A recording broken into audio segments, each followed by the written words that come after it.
Subscribe to Mantold for more stories. Now, let's begin this one. Haneda Airport, Tokyo. Saich. The PA called out the flight to Dallas, echoing through the terminal. Suitcase wheels rattled on the floor. I set my coffee down, about to open the biggest deal of the year. The one that could wipe our debt and bring the ranch back to life. When my phone buzzed. Voice message. 11 seconds. I hit play. Elena.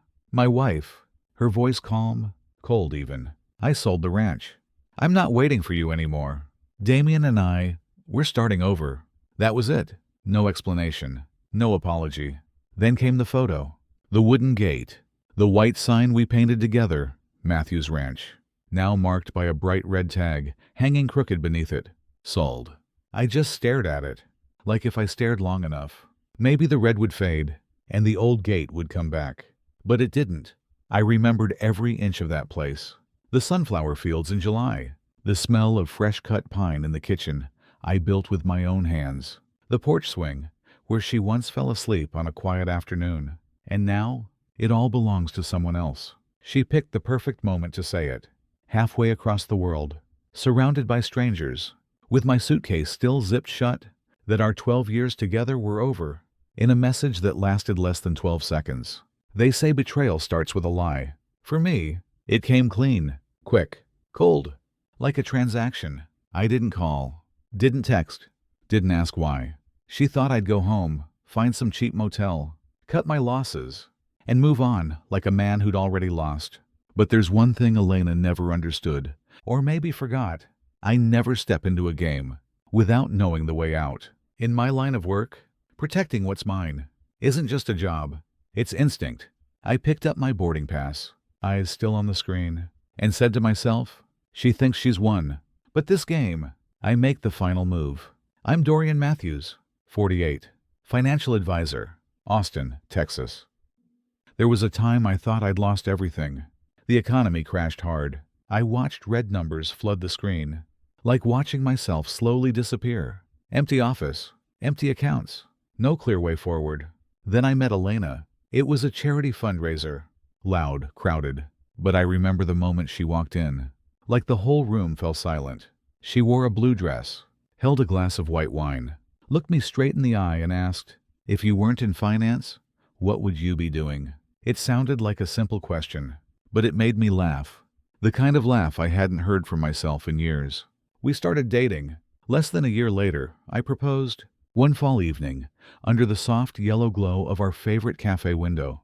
When life began to settle, we found a small ranch on the outskirts of Austin. 5 acres, a 2-story wooden house, white fences along the driveway, and an old swing on the porch. I remember the day we signed the papers. Elena squeezed my hand. Her eyes lit up with quiet certainty. This will be our forever home, she said. I believed her. I poured nearly everything I had into that down payment. Took out loans to fix the rest. At night, we'd sit at the kitchen table, counting loose change into a jar labeled House Fund.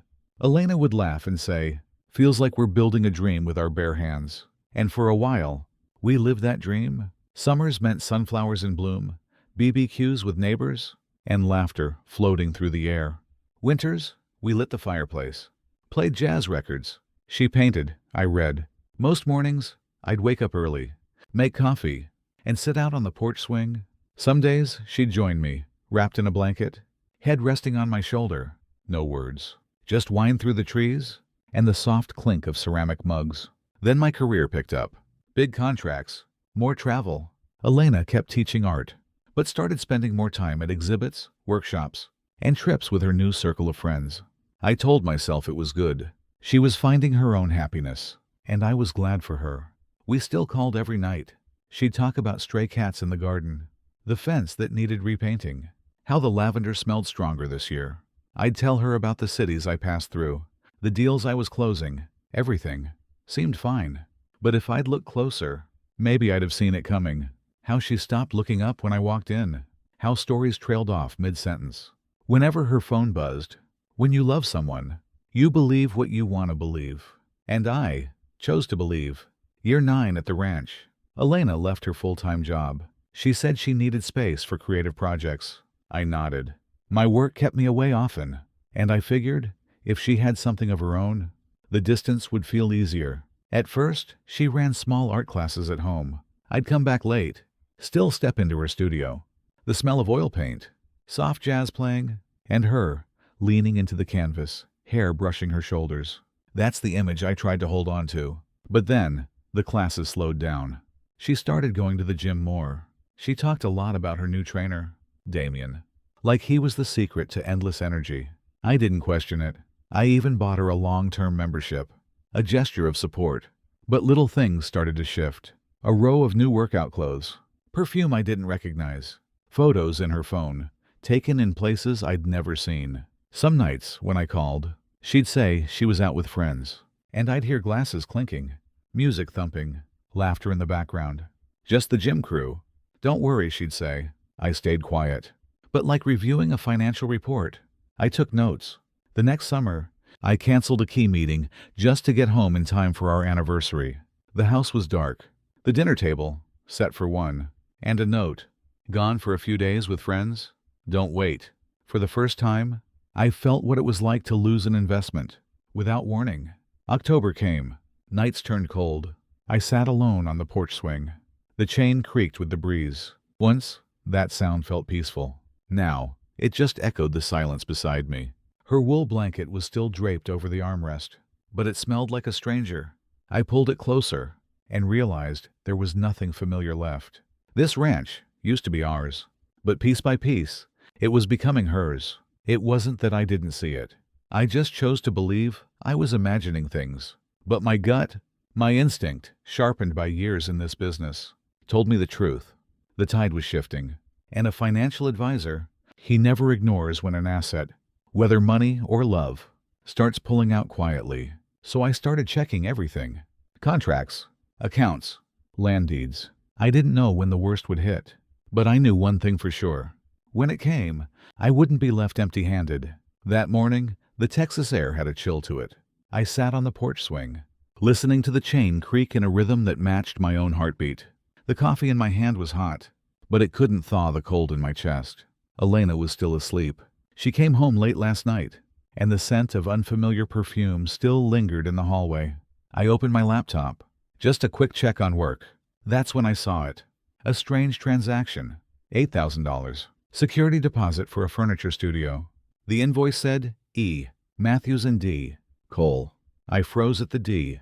That wasn't me. I opened the full statement. For the past 3 months, twice a month. Nearly $24,000 withdrawn in cash. All from ATMs near a gym up north. Each number felt like a line drawn, cutting across the word us, turning it into them. Later that day, I finished up in Austin and drove through South Congress. Behind a glass storefront was a new sign, Lighthouse Interiors. Inside, paint still fresh, boxes everywhere. A mood board taped to the wall, with designs that looked exactly like Elena's style. A man stepped out of the cafe next door. Tight-fit athletic jacket, coffee in one hand, keys dangling in the other. "I'm Damien," he said, confident. "Dorian. I live nearby," I replied. He glanced toward the shop, grinned like he was proud of it. "But she's the real soul of this place." I didn't ask who she was. I just looked at the logo one last time, then turned and walked away, keeping my face still while my mind echoed. She is Elena, isn't it? That afternoon, my friend Trent from the bank sent over a flagged transaction and an email trail. A sale contract for our ranch, being passed between a broker and 2 addresses. One of them, J. Cole. The buyer wanted to inspect the house before Christmas. I hadn't even called my lawyer yet. When a black SUV pulled up to the gate, a woman in a cream-colored suit stepped out, followed by a young man in a baseball cap, measuring tape in hand. "We're from Seaside Realty," she smiled. "Here to measure per Mrs. Elena Matthews' request." I stood in their path. "I'm the owner. Before anyone steps inside, I need written proof from the legal title holder." She paused. I hit speaker and dialed Brian, my attorney. His voice came clear. "The property's still in a private trust. You're the sole trustee, Dorian. No one can sell without your signature." I turned to the agent.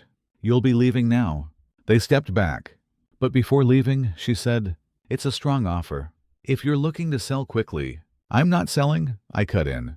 The gate shut behind them with a heavy click. I sat back on the porch. The swing creaked behind me. A slow, tired sound. This home wasn't lost yet, but someone was trying to take it from me. That night, I pulled out the trust paperwork, the one we signed 2 years ago. Back when Elena was on the phone, distracted, she signed without reading. I told her, it's just to protect the house in case of the unexpected. I never thought she would be the unexpected. Around 11 p.m., my phone buzzed. Don't escalate this. I have a plan. It'll work out for both of us. No greeting, no apology. I typed back, tomorrow, 9 a.m. at the house. No reply. 8:57 a.m., a black coupe rolled through the gate. Elena stepped out first. Beige coat, hair tied back. Damien followed, arms crossed, eyes daring me to speak. Let's keep this quick, Elena began. I've accepted an offer. The buyers want to move in soon. I laid the trust documents on the wooden table. The porch swing creaked softly behind me. I'm the only one who can sign. This is the paperwork. She flipped through, paused at the line. Trustee, Dorian Matthews, sole authority. Her face changed. Damien crossed his arms tighter. The deal's already in motion. No one can stop it now. Unless I sign, I said, eyes locked on them. The air thickened. Elena looked at me. What do you want, Dorian? The truth, and basic respect for what used to be a home. She went quiet. Her eyes moved between me and Damien. For a second, I saw her the way she used to be. Paint on her hands, laughing as we built those kitchen drawers together. But that version of her was gone. Now, she was just a business partner, protecting a deal. Dorian, her voice softer now, we're too far gone to fix any of this. Then where do you start telling the truth? I asked. With the studio, or the fake sale? Damien leaned in, smirking. Let's be real. This place isn't much of a home. For someone living here alone. I looked him straight in the eye. You just said that, to the man who laid every brick in this house. Silence. The porch swing creaked again. Elena reached for a blue ceramic mug on the table, one we bought at a local market. Our second year of marriage. Then she pulled her hand back. Quick. Like touching it, revealed something she wasn't ready to admit. The buyers are a young couple, she said quietly. They want to remodel right away. I just want a clean exit. No drama. A clean exit. I laughed. By faking my signature, sending agents when I'm out of town. She stayed silent. Damien cut in. The contract's in the inspection phase. You're not stopping this. If you were smart, you'd sign and take the money. I tilted my head. Some things money can't buy. Like the right to stay in the home I built. Elena exhaled, eyes drifting out to the sunflower field. Now empty. Winter winds brushed through the dry stems. I could tell she was calculating. She always did, before closing a deal. Fine, she said, her voice sharp. If you won't sell, I'll take my share. I have rights. It's in a trust, I said. Ownership doesn't work how you think. You can sue if you want, but I'll fight it to the end. Damien grinned. We'll see who gets tired first, Dorian. I opened the front door, voice steady. This conversation is over. They walked out. Elena paused at the car, looked back. No warmth in her eyes. The coupe started, pulled away. As the engine faded, I went back to the swing. This time, the chain creaked longer, colder. I knew now. This wasn't just about emotions. This was a legal war. 3 days later, an envelope arrived by express mail. From the title company, notice of intent to sell. Response required within 10 days. Filed by Elena Matthews. I called Brian. They've started the process. Stay calm, he said. I'll file an objection and request a temporary hold. But be ready, Dorian. They'll throw everything they've got. That night, I reviewed the security footage. 2:17 a.m. Headlights slid across the gravel. No plates visible, but I heard the crunch of footsteps. Someone circled the porch, paused at the swing, stood there, just for a moment. Then the lights flared, and the car pulled away. I rewound, watched the empty swing through the night lens. It felt like someone had tried to sit in my place. Day 6, another letter, this time from Elena's lawyer, an offer to buy out my portion, with a warning, if declined, legal action will be pursued. To force a sale, I set the letter down, sat on the porch. The wind moved. The chain swayed. Every creak whispered, this isn't just about a house. It's about the last piece of memory they haven't taken yet. I picked up my phone. Get ready for the next step, I told Brian. If they want to play hard, I looked out into the darkness. They'll learn what a real fight looks like. The next morning, I walked into Brian's office. He set a stack of papers on the desk, voice firm. Objection and motion to halt the transaction. Sign now. We file today. I signed hard, pen scratching loud against the paper. But walking out, doubt crept in. Driving home, I kept asking myself, am I fighting for something that's already gone? By noon, the mailbox was stuffed. Envelopes, flyers. Some were ads from Lighthouse Interiors. The address? Ours. I was about to toss them, then froze at the last one. It showed our living room, shot from the inside. The kind of angle only someone who's been here would know. I sat on the porch steps, staring at the photo. The swing was still there, but on the table, a white vase, not mine. That afternoon, I was working in the shed, when a beat-up pickup rolled up. Driver leaned out. Heard this place got sold. What's the asking? It's not for sale. Where'd you hear that? Local Facebook group. Had a picture of your porch. Real nice shot. Then he drove off. I found the post. Ranch outside Austin. Rare opportunity. Photos of my porch. My kitchen. And on the counter, next to the kettle, a coffee mug. New. Bought it just last month. I saved everything. Sent it all to Brian. He replied fast. Don't delete it. I'll use this as evidence. But Dorian, someone's getting inside your home. That night, I sat on the porch swing. The wind carried a sharp smell. Fresh paint. Same as what I'd smelled at the interior shop. I looked around, then went inside. The blue ceramic mug was gone. In its place, a business card. Damian Cole, co-founder, Lighthouse Interiors. I snapped a photo, sent it to Brian. He called immediately. Lock every door. Change the gate code. This isn't just a lawsuit anymore. It's trespassing. Sleep didn't come easy. Around 1:40 a.m., I heard gravel shift. Checked the camera. There he was, standing on the porch, one hand on the swing's chain. Then, he turned to the lens, smirked, just for a second. But it was him, Damian. Then he left, but the swing still rocked, as if someone had just stood up from it. Next morning, Brian called. Elena's filed for asset division. They're pushing hard. I need everything. Photos, flyers, footage, that business card. I sent it all. Good, he said. This proves they're crossing legal lines. But Dorian, don't stay alone too much. They may provoke you face to face. I sat outside. The swing creaked like always, but the sound no longer calmed me. Each creak felt like a countdown to the real confrontation. I stared out across the empty fields, trying to remember why I was still fighting. Then a strange thought came. What if I just sold, walked away from all of this? The idea made me angry. At myself. I gripped the armrest, felt the rough paint, and something else. A fine layer of dust. Chemical. The sharp scent of furniture oil. I never applied it. Someone had been here. Touched this swing. Sat here. Longer than just passing by. Around 9 a.m., a thick envelope arrived. Inside, a copy of the sales contract. My signature forged. Expertly. I stared at it, hands trembling. Snapped a photo. Sent it to Brian. Don't fold it. Don't tear it, he said. We'll get a handwriting analysis. Add forgery to the charges. That afternoon, while changing the locks, my phone buzzed. Unknown number. Locks won't help. How long are you planning to sit in that chair? I looked around. Just passing cars. But my neck burned, like someone was watching. That night, I turned every light on, left the curtains open. A dairy. Around 1 a.m., the camera caught it. A small truck, parked 50 meters from the gate. Lights off. A man leaning against it. Smoking. The ember flickered, lit up a face. The half-smile. Damian. He didn't come closer. Didn't drive off. Just waited. Watching. Waiting. Next morning, I got an email from an unknown sender. Attached. A photo of my bedroom. Not just rumpled sheets. On the nightstand, a half-finished glass of water. And draped over the chair, my leather jacket, one I'd never taken out of the closet. My spine went cold. That curtain, I always kept it closed. Except that one night, the night Damian appeared on camera. I forwarded it all to Brian. And the police. An officer reviewed the photo, then looked at me. We'll increase patrols.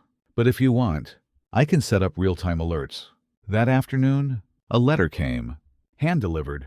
From their lawyer. Final chance for a peaceful resolution. If declined, we'll proceed with steps to reclaim the asset. I set it down, stood up, and caught a faint scent in the air. Her perfume, the one Elena used to wear. I stepped out onto the porch, but the wind brought only one thing, the soft creak of the swing. I remembered the day we bought it. Elena laughed and said, "This is where we'll grow old together." Now, it was a war post. Before sunset, I gathered everything. Trust documents, photos, videos, emails, messages, flyers, business cards, locked them in the safe. I knew now, this fight wasn't just about the courts. It was against the people who once knew me best, who knew every habit, every weakness. I sat back on the swing, let it rock, not for comfort, but as a reminder, they can touch everything, but they won't take my will. Monday morning, Brian called just as I took my first sip of coffee. "Dorian, they just filed for an emergency hearing. 48 hours. It's a squeeze play. They want to catch you unprepared." I set the mug down. Coffee splashed across the table. "They're getting nervous. Or scared," Brian said slowly, "that something's about to be exposed." I didn't even get a chance to ask. A car engine rumbled outside. A black SUV pulled up. Elena stepped out, long coat covering most of her, eyes scanning the area like she was being watched. "We need to talk. Not through lawyers." I folded my arms, stood on the porch steps. "Talk." She glanced at the porch swing, then back at me. "Damien doesn't just want the house. He wants the trust. He knows about the money your father left behind." It hit like a punch to the chest. "Who told him?" Her gaze dropped. "I did." I stepped forward, voice sharp, almost a shout. "What the hell were you thinking?" She backed up, eyes glossy. "At first, I only told him so he'd understand the situation. But he started digging. He found more. He made me sign power of attorney papers in exchange for clearing a debt I owed. I made a mistake." I let out a dry laugh. "A mistake? You betrayed me. And my father, for a few numbers in a bank account." "It wasn't just the money," she cried. "I was afraid." Damien said, "If I didn't cooperate, he'd hurt you." The wind howled through the porch. The swing chains groaned. One link cracked, just enough to warn something was about to snap. "Why tell me this now?" "Because he knows I came here. He might be watching. If I don't warn you, you won't have time to react." Just then, an engine roared in the distance. A small truck rounded the corner. Headlights cut straight through the porch. Damien, behind the wheel. But this time, he didn't stop. He stepped out, started taking pictures. Rapid fire. "Elena." Inside. She moved. I slammed the door, yanked the curtains closed. But through the gap, I saw him still standing there, grinning, typing on his phone. Moments later, my phone buzzed. No number, just a message. 48 hours. Say yes, or it breaks. I looked toward the porch swing. The chain swayed gently. That cracked link? Dangling. The next move? Wouldn't be subtle. The message glowed on my screen. Elena stood by the window, hands gripping her coat tight. "He won't stop, Dorian. He wants your signature." And her voice dropped. I leaned forward. "And what? He knows where your mother is. At the care home. He said, if you don't sign, she won't be safe." A heat exploded inside me. I stood. Chair slammed against the wall. He touched my family. Footsteps echoed outside. Heavy, slow, on the wood. I pulled up the security cam. Damien, walking to the swing. He sat down, grabbed the cracked link, pulled it until it screamed. Then, snap, a clean metal break, loud as a silent gunshot. He wasn't finished. He got up, stepped closer to the door, pressed his forehead and palms to the glass. His breath smeared a fog across it. Like a stain, I heard his nails tapping, soft, rhythmic, counting down. Elena stepped back, then pulled the curtain halfway shut. Not just to block his view, but maybe to shield me from what came next. Damien pulled a stack of papers from his coat, held it up. My heart dropped. The forged sale contract, with my signature and Elena's right beside it. I turned. "You explain this." "I didn't sign that," she said, shaking her head. "He could have copied it, pieced it together from something else." I stared at her, wanting to believe, knowing the blade of betrayal was still hovering. But what if it's real? Her eyes welled. but she didn't answer. Outside, Damien placed the papers on the swing, then slowly pulled out his phone, filming the front door. He took a padlock from his pocket, dropped it hard onto the porch step. Metal on wood, sharp and cold. I opened the door, just as he turned. The chill from that lock touched my skin, raised goosebumps. A familiar scent drifted in. Elena's perfume. Or maybe it was just in my head. On the lock, a folded note. "This gate will be mine. 48 hours. Damien climbed into his truck, paused, rolled down the window, loud enough for the camera to catch it. "Let's see who beats the clock. Me or you?" I looked down at the broken chain link on the porch, and I knew this wasn't just about claiming what was mine. He wanted to wreck it, piece by piece, so when I finally walked away, there'd be nothing left intact, nothing worth remembering. I held the padlock in my hand, cold. Elena sat at the table, hands clasped tightly, eyes avoiding mine, like sunlight too sharp to face. "You should leave." My voice was calm, but the cracks were showing. "Dorian, I don't know if I can trust you again." She lowered her head, nodded. At the door, she placed a tiny memory card on the table. I pulled it from Damien's bag. "Watch it, and you'll understand." The door shut behind her, and left the air colder than before. I slid the card into my laptop. Dozens of video files appeared. Low angles, blurry, all from spots only someone who'd been inside the house would know to place. Clip 7. I was asleep on the living room couch. In the darkness, Damien stood at the doorway. Still, he didn't move, didn't speak, just stared at me for nearly 3 full minutes. My skin crawled. Another video. Elena's voice, soft, trembling. "You promised you wouldn't hurt him." Right. She wasn't acting. I closed the laptop, took a breath. Anger, regret. Elena was the weakest link, but maybe the only one who tried, even just a little, to stop him.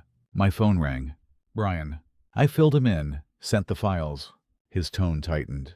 "If this proves illegal entry, we'll request an emergency warrant." I backed up all files, cloned the drive, cloud storage too. As I gathered old photos of my father, I spotted a dark car parked far beyond the gate. No engine. Heart pounding. I peeked through the curtain. Gone. Like it was never there. Late afternoon, we walked into the courthouse. Small hearing room. Harsh fluorescent lights washing everything gray.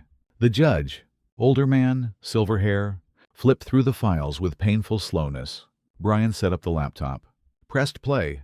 The clip of Damien, standing in my doorway, filled the room. No one spoke. Just the soft hum of the ceiling fan. The judge looked up, his eyes sharp as a blade. Temporary restraining order granted. 24 hours to investigate further. We stepped outside. The wind scattered dead leaves across the lot, and I could feel it. Damien had 24 hours to try something drastic. We barely made it out of the parking lot. When Brian's phone rang, he answered, listened, face tightening. Cops went to his place. He's gone. I gripped the steering wheel, knuckles white. He knew. Back home, I froze. The porch swing was gone. On the steps, a canvas bag. Inside, every family photo that once hung in the living room. Glass removed. Frames bent. The picture of my father, creased so deep, his face warped. A chill ran through me. I remembered Dad, sitting on that swing, running a hand over that photo, smiling with Mom. Now, the swing was gone, and so was the memory. Phone buzzed. Unknown number. Things break easier than you think. Brian tried to pull me inside, but when we opened the kitchen door, I stopped cold. There, on the table, the broken swing chain. The same one I had zipped away in my jacket pocket. The pocket was still zipped, but empty. "He was here," I whispered. A sharp metal sound rang out back. We rushed outside. Damien stood at the far edge of the yard, crowbar in hand, oil smeared, the air thick with its chemical stench. "Law moves fast," he said, eyes drilling into me. "But I'm always faster." "You're under arrest," I replied, trying to stay steady. He laughed, tapped the crowbar against a porch post. The sound echoed, like a war drum. Then he yanked it hard, splintering the wood. A piece broke off, spinning on the porch. Before landing still, Brian stepped between us. "Police are on their way. Back off." Damien tilted his head, thinking, then reached into his pocket, pulled out an old rusted key. "Still got this," he smirked. Not to get into this house, but to unlock any door you walk through. Police sirens in the distance.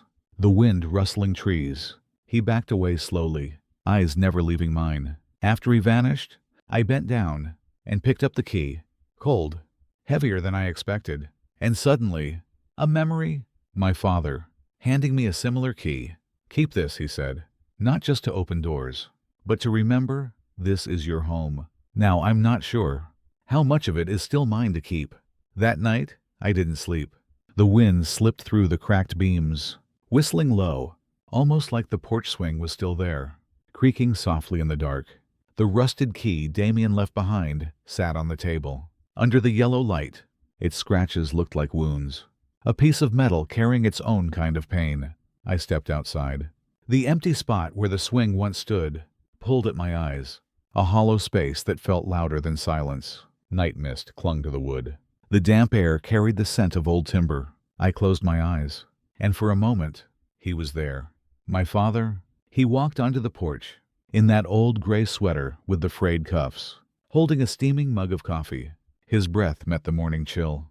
In quiet little clouds, he set the cup down, sat in the swing, and nodded for me to join him. When I did, he gave the swing a gentle push.